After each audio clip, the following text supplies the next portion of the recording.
Good morning and welcome to the Monday Call brought to you by NZ Funds. I'm Stephen Clark, Chief Client Officer, and with me in the studio is Mark Brooks, Principal and Portfolio Manager at the firm. Today we will be discussing the New Zealand economy and its outlook. After a period of significant change, there is new signals and new developments that need discussing.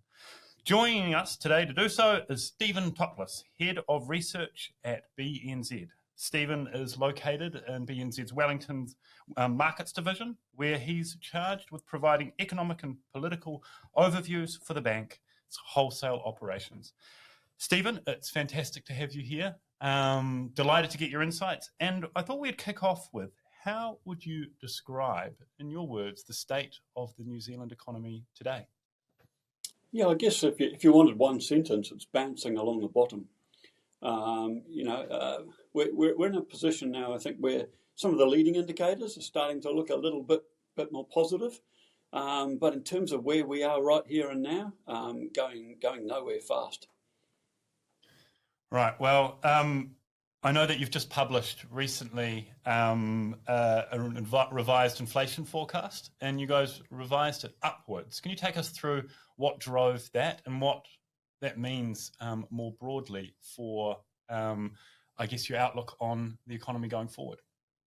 Yeah, look, just to put some background around it, our forecast for CPI inflation for the next quarter was 0.6%, which was already higher than the central bank's 0.4%. We could see some stickiness in some of the prices in the economy that we thought would feed through. So we're already, we're concerned that inflation might surprise the central bank to the upside. In light of the partial indicators that we received yesterday in terms of the monthly CPI components, there were a number of factors in that, some of which were pointing downwards relative to our forecasts, and others which were pointing upwards, but the ones that pointed upwards were dominated. And so we've moved that forecast from 0.6 to 0.8. I think that you need to put in context about what drove it. And the long and the short of it is that the prices of staple goods actually perform much better on downside relative to what we expected.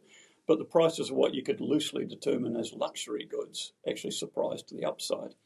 So some of the big contributors there were non-alcoholic beverages, think soft drinks, things,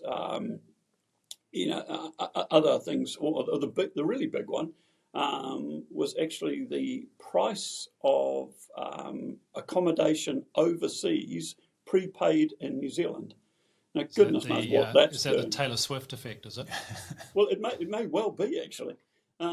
Goodness knows what that's doing in the New Zealand CPI, and that had a major impact. Anyway, so those factors dominated the downside factors, and we've nudged up our number to 0.8.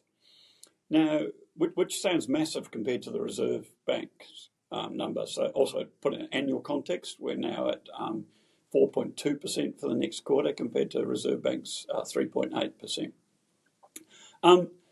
At face value, you might say that that'll scare the central bank to death, and given that they're on a tightening bias, that would see them cross the line to raise interest rates. We don't think so. We think that when they start looking at their core measures of inflation, they'll see funny things moving exceptionally strongly. Like, for example, that overseas accommodation went up 7.1% in 1 month, to be up almost 25% for the year. That'll fall out of their core measures. Also, to the extent that things weren't surprised us on the upside for this particular month, it looks like we'll get a correction for some of those things going forward. So actually, a lot of what we've put into Q1, we've taken out of Q2. And so we still see inflation back within the target band by the end of this year. So it's still tracking in the right direction. There's still the underlying drivers in the New Zealand economy are disinflationary. So we see that more as noise than a change in our view on where things go. Is there any sort of suggestion that some of the traditional relationships have changed? Because it seemed, in reverse of that question, the food price decline was actually sort of, along the lines of the pattern that you would expect. You've seen significant food price drops globally, and that typically actually feeds through to New Zealand over a period of time. It seems like that pattern is continuing. Yeah, absolutely. I mean, you got two things going on in the food prices, which are worth noting. One is, as you say, is global prices, commodity prices in general, have been a bit soft, particularly in that food space, and that has fed through into New Zealand. The other thing, of course, was that this time last year, prices were artificially inflated, particularly fresh fruit and vegetable prices from weather events. So as our growing season returns to something more normal, I wouldn't say it's normal yet because we've got other weather issues at the moment, but then prices fall. So the combination of the downward pressure on global prices, plus the fact that we should see further declines in fresh fruit and veggie prices, actually mean that we should see some quite positive downward pressure on inflation. You may even see deflation, outright deflation in some parts. And I guess one of the things that we were quite heartened by is the general grocery group. Inflation in that is falling, and that looks like that'll be under 2% within 2 months.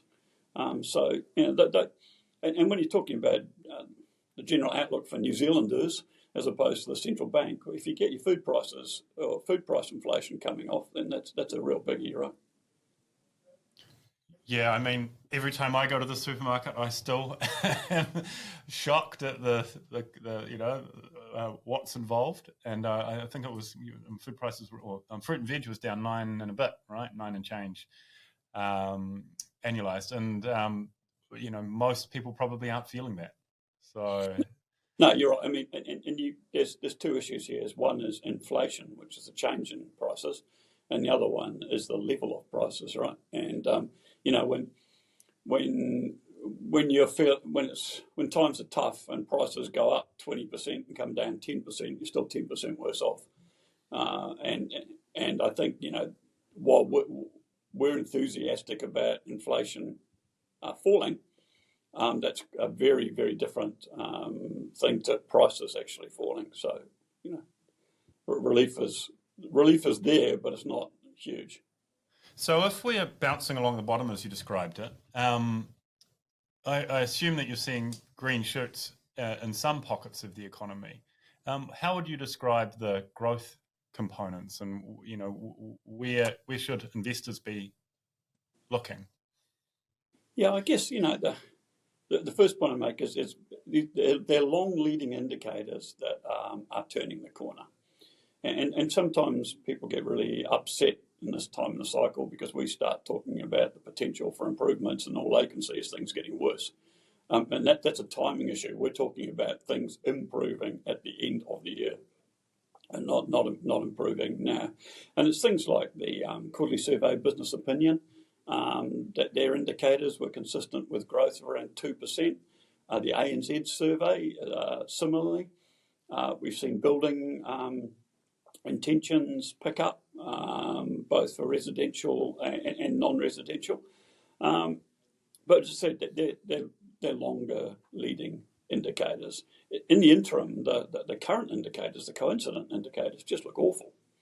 And I think, for most businesses, the reality is worse than the indicators look, because their profits are being squeezed now, not only because of elevated costs, but also reduced demand on the other side. I mean, sectorally, you still got those industries that actually perform no matter what, right? If they are doing well. So things like your IT sectors, communications, and the like, niche manufacturing, digital. You can still mess that up terribly if you get it wrong, but those sectors should do okay. In terms of the rest of the economy, though, it's very, very micro, and you think hospitality, for example. Now we know that hospitality is going backwards at a rapid rate of knots, but we also know that the guys that are doing it right. There are a lot of restaurants you can't get into, right? their prices are going up like no tomorrow, and they're still full. So I think, this is an environment where the micro is probably going to matter more than the macro. Well-organised businesses who are flexible with lower debt levels are doing okay. But more generally, I think you can be a little bit simplistic in this and say the key driver of this whole process will be the fact that interest rates stop going up and then they start coming down. So all those interest rate sensitive sectors that have been absolutely clobbered over the last 12 to 18 months should start to see a modicum of relief going forward. And that's a given. Is there any sign that you're getting a separation between what I'd call producer prices and consumer prices, that some of those input costs are moderating? Something we saw in the recent US earnings season was actually margins have really improved, basically because their input costs have fallen away and they've kept that price rise up. And to make it a long intro to the question, one of the outputs of that does seem to be that during that COVID period, a lot of those sort of staple businesses saw price rises but had to give up volume. Now they've got some margin back, they're actually pumping that into advertising, and that in itself may create the green shoots because it drives activity and drives volume going forward. So I suppose, is there anything we're seeing domestically that would have parallels with that, or is it still too early? I think there are elements of that. Certainly input price inflation is diminished.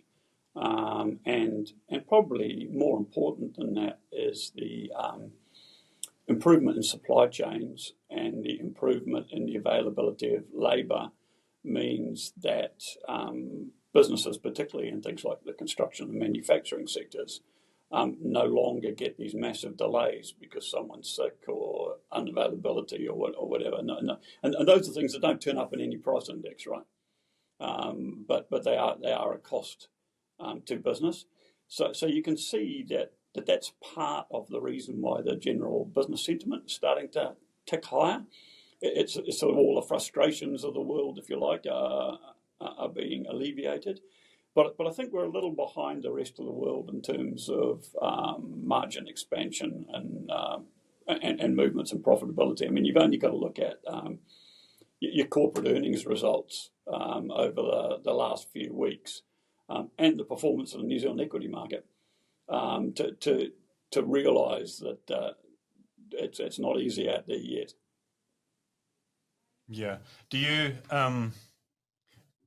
you think that the activity and the pressures coming off abroad will translate to better performance domestically? It already is. Again, that says that those supply chain issues are becoming much less problematic. But there's still a lot of global risk, right? And geopolitical risk in particular. And so it's not easy out there.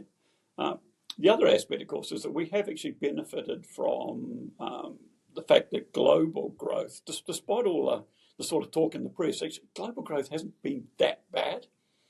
Our current trading partner growth rate is a smidgen below average. So it's been a little bit of a wait on activity here, but what would be interesting is, if the US is successful in slowing down its economy and the Chinese economy remains reasonably soft, then that could actually prove to be quite negative for New Zealand going forward. But for the time being, I think the world is treating us reasonably well. Yeah, and when you think about the political changes and the geopolitical risks, what are the ones that are sort of top of mind for you, and which ones are you keeping a close eye on? Yeah, I mean, it's hard to know where to start, really. I mean, the fact of the matter is one of them could go horribly wrong, or all of them, and you don't know which one is most likely. I mean, obviously there's the potential for Russia-Ukraine tensions to become greater, and the impact that could have on global trade. We've got issues with China, and the fallout from that could be as much political as real, as people start throwing stones at each other. The US election could be very interesting. I mean, a Trump victory, which is looking increasingly likely. Who knows what that would mean? But I think it's fair to say that it won't be helpful for global free trade, and for New Zealand that could be problematic. And then, in addition to those sort of geopolitical risks, we've still got ongoing climate risks in New Zealand, both in terms of climate change more generally, but more specifically, some quite severe drought conditions developing in parts of New Zealand that probably have not been fully incorporated into anyone's forecast because we never quite know how to incorporate them. But so there's a lot of noise out there still, right? And I think I can't remember the exact number, but I think is it roughly 70 countries have general elections. Something in the region of half the world's population goes to the polls, in name at least, whether it's real. Yeah, I'm not sure whether we'd consider the Russian general election as being an opportunity to change a government, but the other 69 probably could. Yeah. One interesting observation on your point of Trump and sort of relative to Ukraine is, you could almost argue perversely that it actually incentivizes Ukraine to come to some sort of peace deal earlier, because if Trump turns off the tap, that is a big issue for them. So you might even get a situation where you get some sort of ceasefire at least prior to that. Yeah, I mean, it just adds to uncertainty, right? Because I don't think we can really guess what will happen at the other side. How do you think those uncertainties are priced in business in New Zealand? Does it flow into how, your bank or other banks think about interest rates, for example, and trading partners in terms of their actual behaviours? Yeah, I don't think those sort of risks can be effectively priced because they're still tail risks. They're tail risks, but if they eventuate, they have massive implications. So I think that the better way of looking for it is to say they're probably not priced very much. In fact, if you look at sort of risk premia in global bond markets, it doesn't look like they've exploded in any way, shape, or form. But in the event that the risks eventuated, then you would see a major market repricing. And that's where the risk lies. And I think it's appropriate in some ways not to have them fully priced, because you can end up causing inherently major global damage that's unnecessary. And we have had periods in history, and we will continue to have periods where markets overreact to short-term risk and news. But for the time being, it's just out there as an outlier. Yeah, I think we've said on this call a few times, we'd sort of view market prices as clearly being that probability, the expected probability of various outcomes. Yep. At present, the market is fairly relaxed about those tail risks. So hence you've got a generally a fairly low volatility investment market generally. If you get some, as you say, those changes in those tail risks, you have to price a higher expectation. By definition, that's when you get relatively violent market moves. Yep. Back to New Zealand, unemployment has stayed low, although it seems to be ticking up a little bit, and at the same time, the government's making changes to how the labour force operates.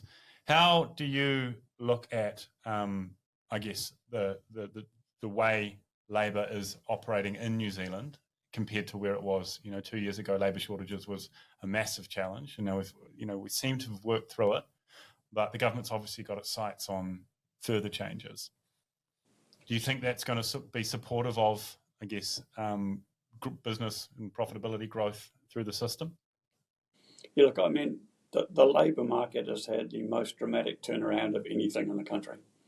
I mean, it really was only a matter of months ago that businesses were crying out for staff, clearly under massive pressure, huge shortages of labour. The costs associated with that were huge, not only in terms of having to pay up for staff, but in many cases having to pay up for staff who weren't that good, simply because you just couldn't fill roles. It's diametrically opposite now.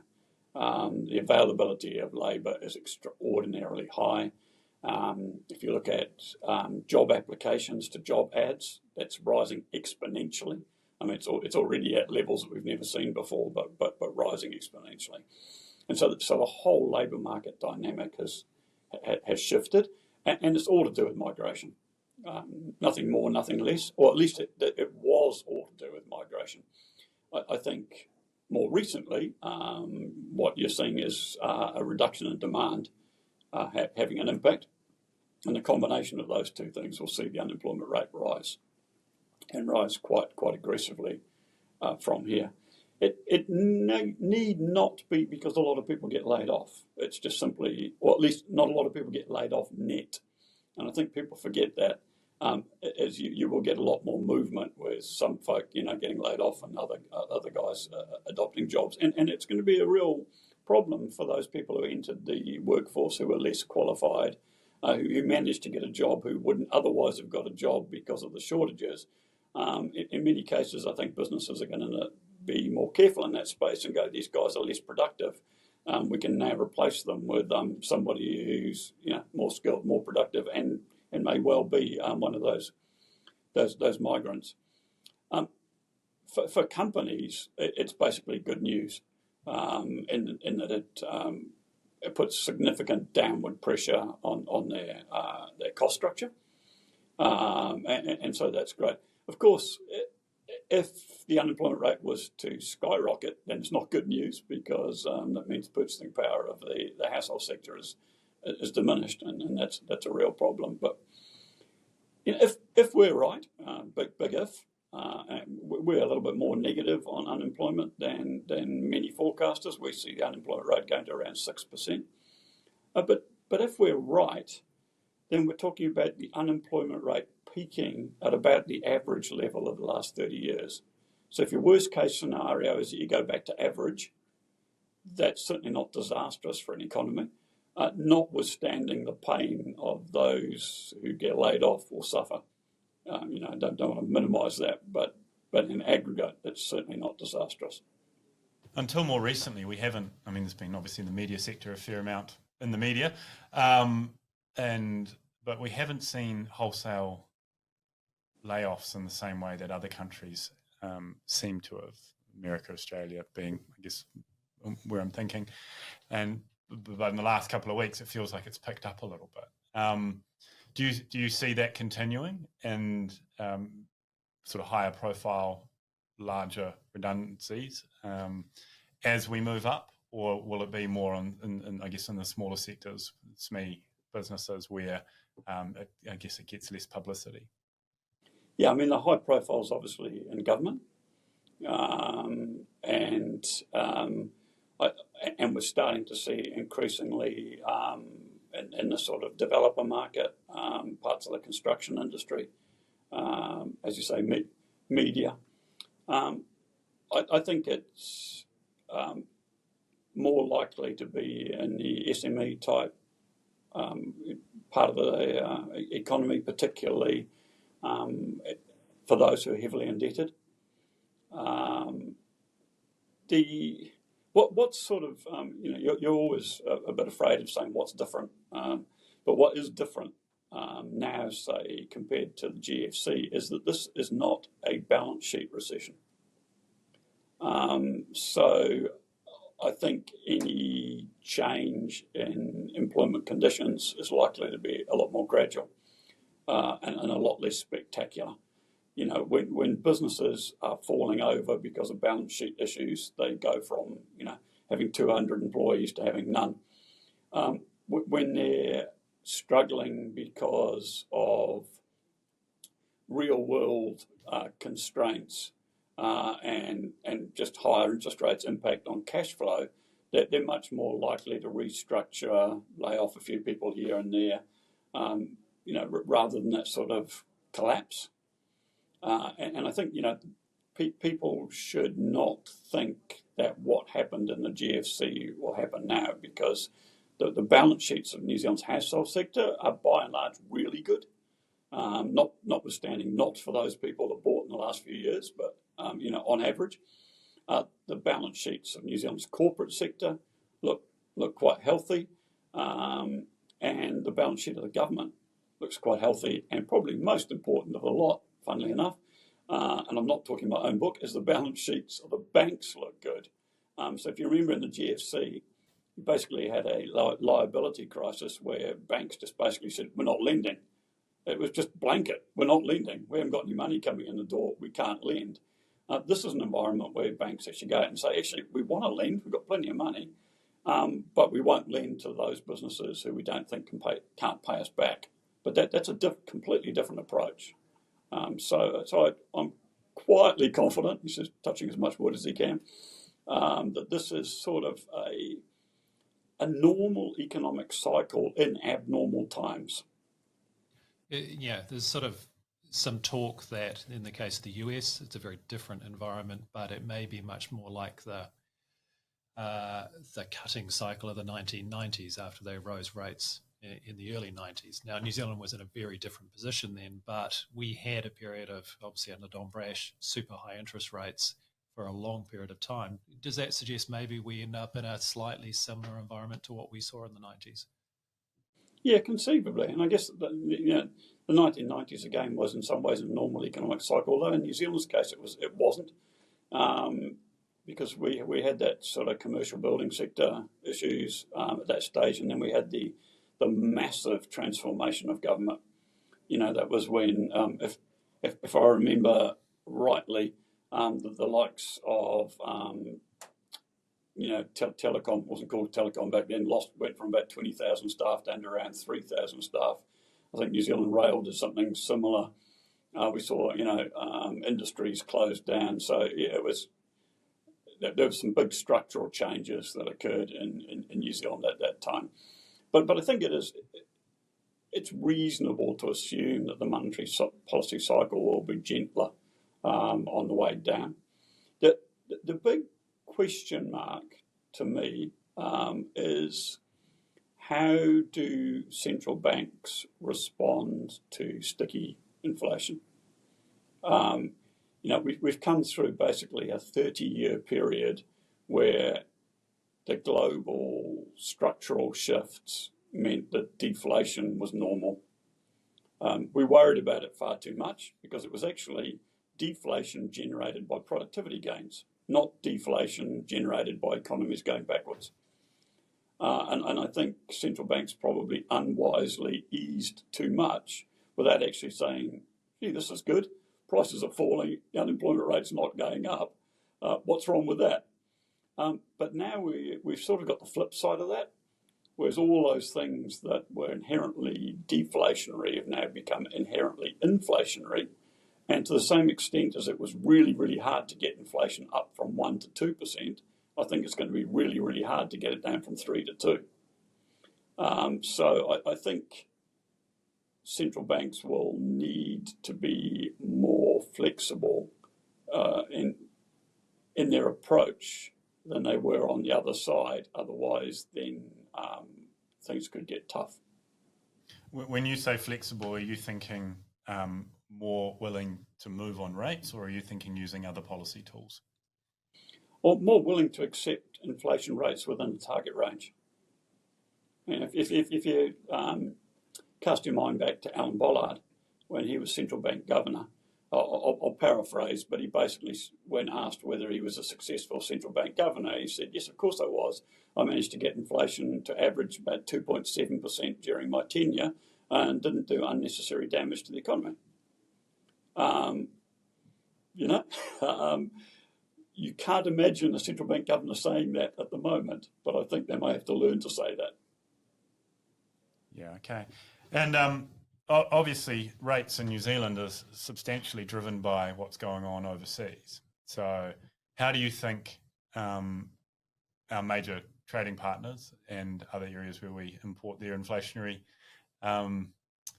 profile are going? Yeah, look, it's interesting. At the moment, you've got the United States as a standout performer. I think ultimately that economy is going to slow. On the flip side, you've got the likes of Europe being a massive underperformer. And I think you'll see growth gradually return, albeit at low levels there. And then you've sort of got the Asian bloc, including China in the middle, which are underperforming relative to their expectations, but are actually outperforming the rest of the world still. So I think the best way of putting it is you'll get a rebalancing, I think, in terms of where the growth's coming from. Notwithstanding that China will still dominate, because even if it's only growing at 3% per annum, if you're the world's second largest or arguably largest economy, and you're growing at 3%, you can have more impact on global growth than the rest, right? No, that's a given. But I think arguably you're going to get, on average, just moderate growth, which is not going to be particularly inflationary.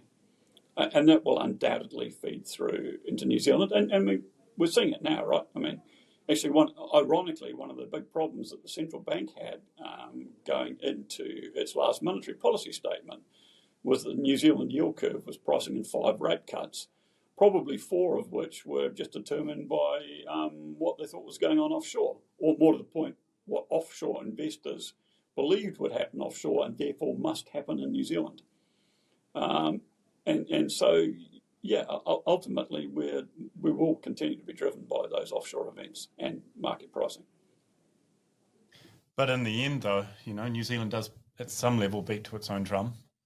And look, and this is something that often the offshore investors don't get their head around. It's quite interesting when you talk to these guys. It wasn't that long ago that they all thought that New Zealand was going to be the sort of canary in the mine. They all sat there and went, hold on, New Zealand tightened first. It tightened more. Its economy has slowed fastest. Therefore, the quid pro quo is they will ease first and ease most aggressively. So therefore, if we think we're going to have 2 rate cuts in the States, we must have 4 rate cuts in New Zealand. And we were sitting here going, yes, but it's the Reserve Bank of New Zealand and we've still got inflation. That's not going to happen. And frankly, we're rubbish for saying that. Now, it's quite the opposite, right? It's sort of like, as soon as the Fed goes, then BNZ will have to go. Well, that's not true either. As you say, we do our own thing, but often international investors who don't spend a lot of time looking at a small country like New Zealand just read us wrongly. And be amazed still how many professional investors confuse our economic cycle with Australia's. Yeah, we're a different country. But just picking up on I was asked point. Reasons, sorry. No, you go for it, Stephen. I was asked a couple of years ago about how aggressively the central bank might ease because of the drought, and I had to inform the investor that the drought was in New South Wales. I suppose just picking up on that point that people, we raised a lot more, we raised early, and the expectation, I think even domestically initially, was that actually it would get a lot of traction fast.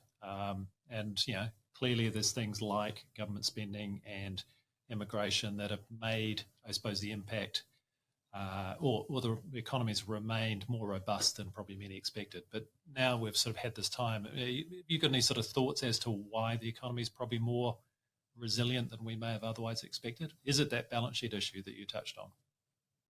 Yeah, I guess in some ways my answer is that it hasn't been more resilient. I mean, if you look at New Zealand's GDP profile relative to our trading partner profile, this is the biggest deviation we have had in living memory. While the the global trading partner growth has basically gone flat with just a little dip. Ours has done a big U, and that gap is huge. Now, you can only ascribe that difference to the state of monetary policy in New Zealand, which is now being backed up by fiscal policy, which will keep it there. The other thing is, if you arrived from another planet and weren't sure what was going on in New Zealand, and I had told you we had 3% population growth, you would assume that the economy was firing on all cylinders. To have basically zero growth with 3% population growth tells you just what's happening to the underbelly of the economy. So when you want to think about that monetary policy impact, it's actually caused us to go from a position of growth to quite a deep per capita recession. So I think the resilience is a false resilience driven by population or hidden by population growth. Imagine, retail sales have contracted for 8 consecutive quarters. Imagine what they'd have done without that population growth. Yeah, wasn't the number down 7% population adjusted over the last year? Something like that, yeah. It's serious, right? I guess then you mentioned fiscal policy. The new government, not so new now, is resetting things, and they're looking to spend a lot on certain infrastructure projects. What's your take on the change in the mix of spending and the impact that's going to have on productivity and ultimately on GDP? Yeah, I guess short term, it's negative for GDP, right? There's no two ways about it. And yes, while we're talking about tax cuts and the like, and talking about productivity gains and future efficiencies, that future is the important word in there. The instantaneous impact is going to be the cut in government spending. And so we're sort of moving from a transition where monetary policy has been the major headwind to fiscal policy being the major headwind. And, that's not accidental. And bear in mind that the government has said its number one priority is to get on top of cost of living increases. So they see that action as being consistent with that policy. The big question mark is what are they going to do with tax cuts? You've already heard the Prime Minister basically say if we deliver tax cuts, we're not going to achieve our surplus in 2027. I mean, it was argued that we're never going to achieve that surplus anyway, frankly. And that's more to do with the state of the economy than anything else. So is that an indicator that they're going to go ahead with the tax cuts as stated and accept that they're not going to get surplus, or is that a warning that they might have to change the shape of those tax cuts in order to achieve those surpluses? I don't know which way you interpret that, but I think in terms of the fiscal outlook and its implications for the economy, what they do with the tax cuts is going to be critical in terms of where we go. Should all this be productivity enhancing? In theory, yes. If they manage to spend where they want to spend in terms of infrastructure development and the like, if they can find the staff to put the work in place, if it can be done at cost, lots of ifs, right? But in theory, it should be beneficial for the economy. But again, medium term, right? You're not going to wake up tomorrow morning and find out all this infrastructure spending has made life a better place. It's glacial by nature, and so our broad view is that the sentiment is right, but one thing having the sentiment right, we'll only know in a few years' time whether they actually managed to get through what they wanted to get through. Yeah, it seems, and this may get onto a little bit of a hobby horse of mine, so let's go there, Mark. It does seem that there is a lot of wishful thinking in terms of productivity talk, but very little connection between often you actually have to spend some money to get productivity, doesn't magic up. And I'll throw this out there and I'd be interested in your view. Politicians talk about sort of levels of debt and too much debt or et cetera, but if I take a Reserve Bank view, and the Reserve Bank's bringing in the debt to income levels, and I think they're talking 6 times income. New Zealand government's got income of 150 billion a year, and we have net debt of 70 billion, broadly half income. That sort of says, if I take that sort of position, that actually there's a lot of scope to spend on infrastructure and things like that to drive productivity going forward. What are your thoughts on that? Yeah, I guess, there's two ways of looking at it. First, certainly at face value, New Zealand's debt levels are really low by global comparison. In fact, if you look at debt as a percentage of GDP, you could probably double it and still look low by global comparison, which does say that we've got a lot of headroom. Now, there are those that say, oh, yes, but the level of debt is sort of akin to, as a percentage of GDP, to what it was in the late 80s. And we had to go through this massive period of restructuring and consolidation to get the debt levels down. That's because in the 1980s, at the same level of debt, we had the highest debt levels in the world. And international investors basically took one look at us and said, we're not giving you any more money until you get your act together. Quite different now. You're not seeing any international investor saying your debt levels are too high. So on that basis, I think there's definitely a potential for New Zealand to allow its debt levels to rise. The problem is that the pace of increase in those debt levels has been quite rapid over the last few years. And investors, when they look at the country, look at that and then start drawing straight lines. And they are fearful that it's the beginning of something that could potentially be quite nasty and that it's uncontrolled.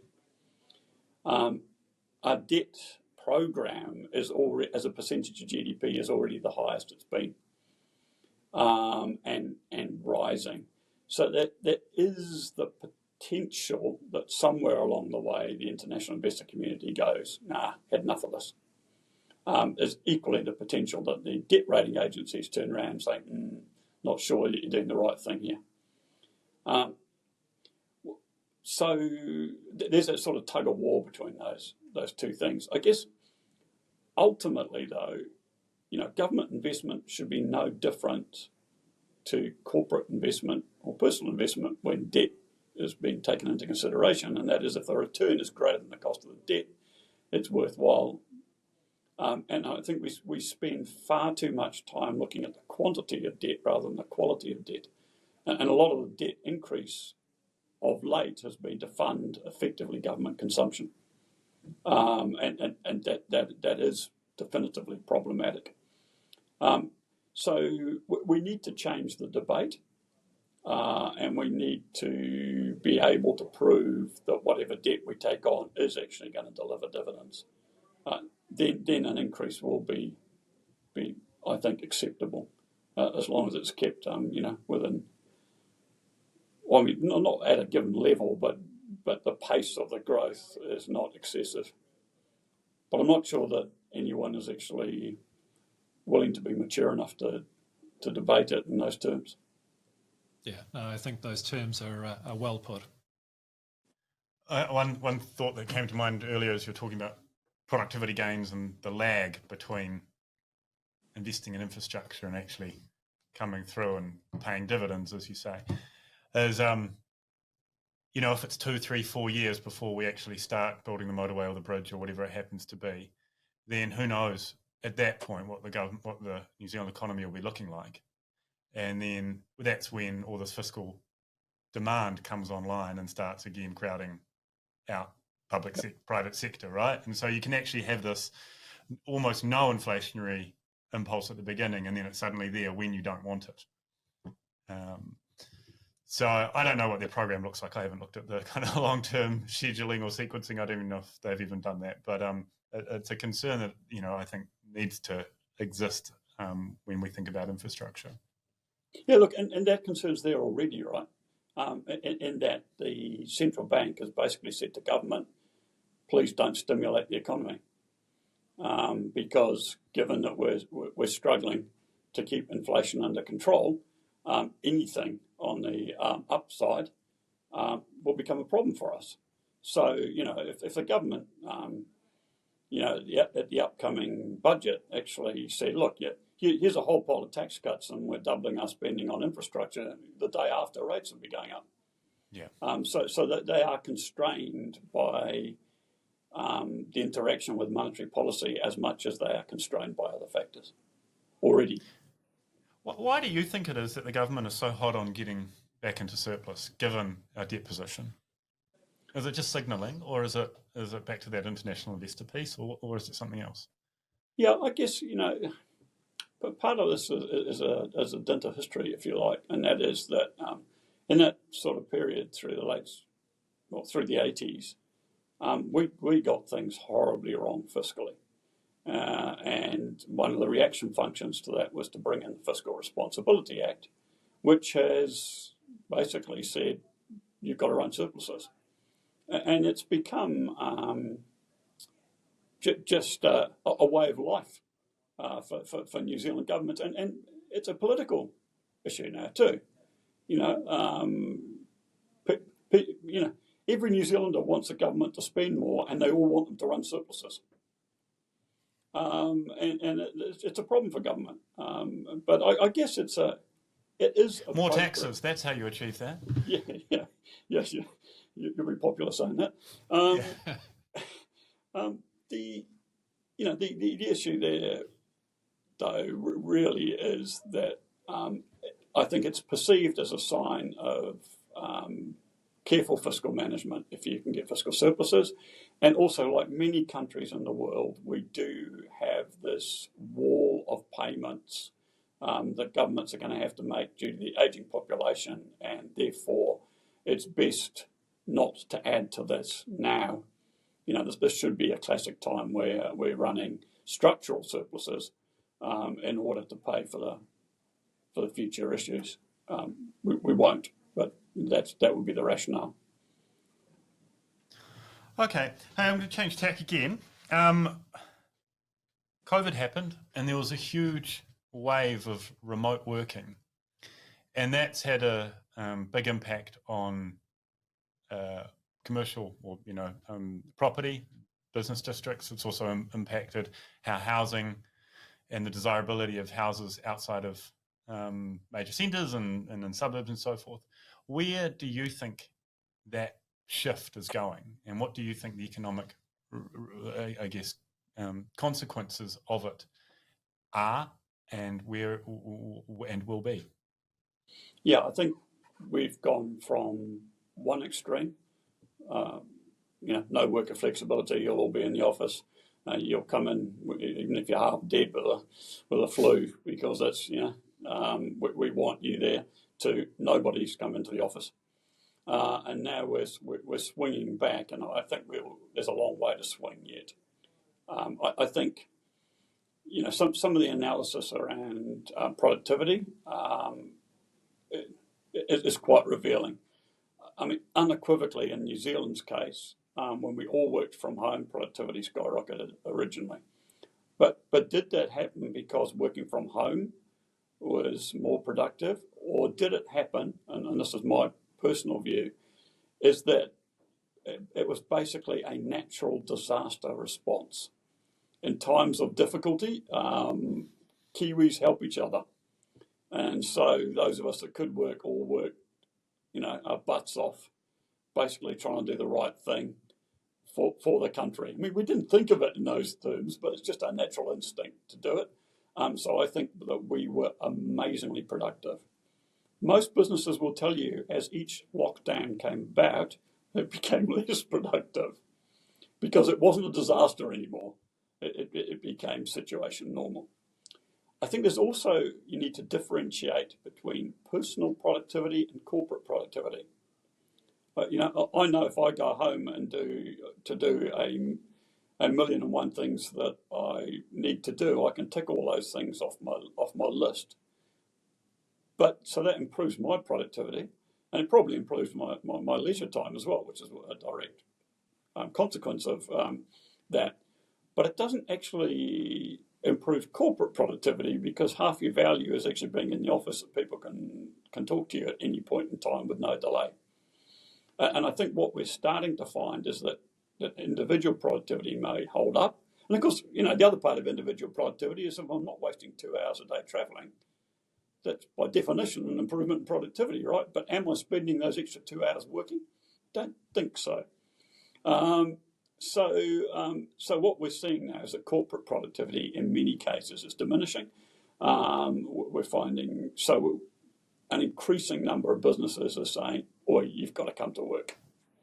And so I don't think we'll ever get back to where we were, because there are some businesses, some jobs where it's entirely appropriate to work from home, right? I mean, if you've got a guy in your office that's sitting there talking to Australia and the UK all day, well, and why not be at home, sort of thing. But I do think that the transition back into the workplace will occur, that it will be productivity enhancing, but it will be problematic for many as they, get back to that concept of having to go to work. Growth-wise, probably net positive at the margin as it happens. Yeah. Interesting anecdote. One of the top law firms said that they sort of view their current second and maybe third years as actually being a decent way behind where those sort of cohorts typically were, because they didn't have the water cooler discussion to actually build connections, build knowledge in those very early years with the business. Yeah, I'm a real believer in how much you pick up by what you overhear in a lot of businesses. It's interesting, I don't know whether you're aware of it, but there's one of the major US law firms turned around to their staff and said, you can work from home, you all work from home if you want, but you take a 20% pay cut. Because actually you're not putting in the hard yards that the other people are in terms of travel time and everything else, your choice. Funnily enough, quite a few people have come back to work. I always wondered about the ability to collaborate, and so much happens by being around other people, and just sort of sharing ideas accidentally. And I think Google set up its entire headquarters to facilitate that, where people would that's why it's a big oval or whatever it is, and if you have to wait for a call and you call with a purpose and all of those sorts of things, it's much harder for that collaboration to take place. Which in the short term, if you're delivering on stuff, doesn't really matter, but in the long term, when you're trying to improve and whatever business you're in, I speculate that it actually has quite a meaningful impact. No, I couldn't agree more. Time will tell. Yeah. Okay. Hey, last thing. Positive note. What if you were a business owner and you were thinking about what the future looks like for New Zealand business owners, where would you focus your time to capture the opportunities that are there? Are there particular insights you've seen as being within the centre of an important bank that can help listeners on this call who are business owners, of which there'll be many? Yeah, I guess this sounds trite and overly simplistic, but think long term. There's a lot of noise out there at the moment, and you sort of have to focus on the noise a little bit, because the noise can kill your business. But if you focus exclusively on the noise, then you're going to get things horribly wrong. And so major trends matter. And I think one of the major trends that New Zealand will ironically be a beneficiary of is climate change. I'm not suggesting that it's positive, and I'm not suggesting that New Zealand won't be adversely impacted, but I think we will be less adversely impacted than many countries in the world. I think population growth will be a given for New Zealand going forward. There's going to be big chunks of the world where you just simply don't want to live or can't live. We are still a food producer. There is no evidence that we won't be able to produce food in this country. We might end up having to produce different food, or demands for food types will change. But New Zealand has always been an exporter of water, directly or indirectly. And I think, the last few years' weather will tell you that there's not a shortage of water necessarily. It might be in the wrong places, but if we can capture that, we're also a producer of renewable energy, and so businesses that can maximise that utilisation, put another green tick on their box. Fantastic. Think long term. It's it's something we say to our clients routinely, that we're here to invest for the long run, and business owners and policymakers too should probably be doing the same. Thank you very much for your time, Stephen. It's been great to chat with you. Lots of really good insights, and we hope to see you again in the future sometime. Cool. Thanks, Stephen.